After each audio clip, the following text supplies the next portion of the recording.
कोकणातील प्रत्येक अपडेट जाणून घेण्यासाठी आजच माझे कोकणच्या सोशल मीडिया प्लॅटफॉर्मला लाईक, फॉलो आणि सबस्क्राईब करा।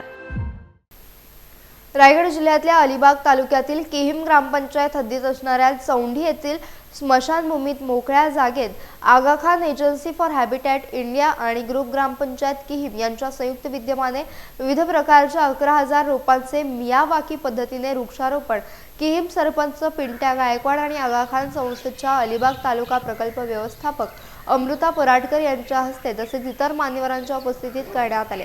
आगा Khan agency for habitat India ही संस्था मागील काही काळापासून अलिबाग तालुक्यातील ढासळत असलेल्या पर्यावरणाचा समतोल राखण्यासाठी उल्लेखनीय कामगिरी करत आहे। आगा खान संस्थेच्या माध्यमातून वनीकरण वाढावे आणि भूजल पातळी वाढावी यासाठी तालुक्यातील स्थानिक ग्रामपंचायत, वन विभाग आणि इतर सामाजिक संस्था, कार्यकर्ते यांच्या माध्यमातून विविध ठिकाणी मोठ्या प्रमाणात वृक्षारोपण करण्यात येत आहे। यापूर्वी आगा खान संस्थेच्या वतीने आवाज, सासवणे, किहिम, थळ, नवगाव, ढवर, बामणगाव, चौल, रेवदंडा या गावातील समुद्रकिनारी आणि खाडी किनारी भागात तब्बल 22,000 झाडे लावण्यात आली, तर किहिम, नवागाव, आवाज, सासवणे, थळ, नवेदर, बेली, नागाव, कुरुळ या गावांमध्ये तब्बल 80,000 फळझाडांची रोपे वाटप करण्यात आली आहेत। यापुढेही मोठ्या प्रमाणात विविध ठिकाणी वृक्षारोपण कार्यक्रमांचे आयोजन करण्यात येणार आहे।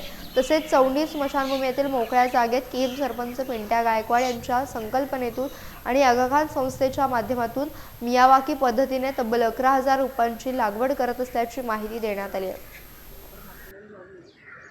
आम्ही Aga Khan agency for habitat India आणि किहिम ग्रामपंचायत यांच्या सहकार्याने आम्ही इथे चोंडी स्मशानभूमीमध्ये साधारण 11,000 झाडांचं प्लांटेशन मियावाकी या पद्धतीने सुरू केलेलं आहे। आज आता त्याचा सरपंच जे आहेत प्रसाद गायकवाड यांच्या हस्ते आपण उद्घाटन पण केलेलं आहे आणि ही झाडं आता आपण ड्रीप पद्धतीने वगैरे इथे जगवण्याचा प्रयत्न करत आहोत। इथे सगळ्याच सरपंच आणि सगळे जे पंचायत सदस्य आहेत त्या सगळ्यांनी खूप चांगल्या प्रकारे आम्हाला इथे मदत केलेली आहे आणि आपण वेगवेगळ्या प्रकारची झाडं मियावाकी पद्धतीने इथे जगवतो आहोत। आता साधारण आपण एक 15 वेगवेगळ्या व्हरायटी ह्या इथे आपण लावलेल्या आहेत आणि त्या एकत्रितपणे इथे वाढतील आणि येत्या एक 5 ते 6 वर्षामध्ये चांगल्या प्रकारे त्यांची वाढ होऊन, जोपासना होऊन, वाढ होऊन एक जंगल तयार होईल, हा ह्याच्या मागचा उद्देश आहे। आगा खान एजन्सी फॉर हॅबिटॅट यांचा नेहमीच हा उद्देश राहिलेला आहे की ज्या अर्बन शहरी जागा आहेत त्या छोट्या स्पेसेसमध्ये जास्तीत जास्त जंगल, ग्रीन कव्हर वाढवावं, हा ह्या मागचा उद्देश आहे आणि त्यासाठी आम्ही प्रयत्नशील आहोत।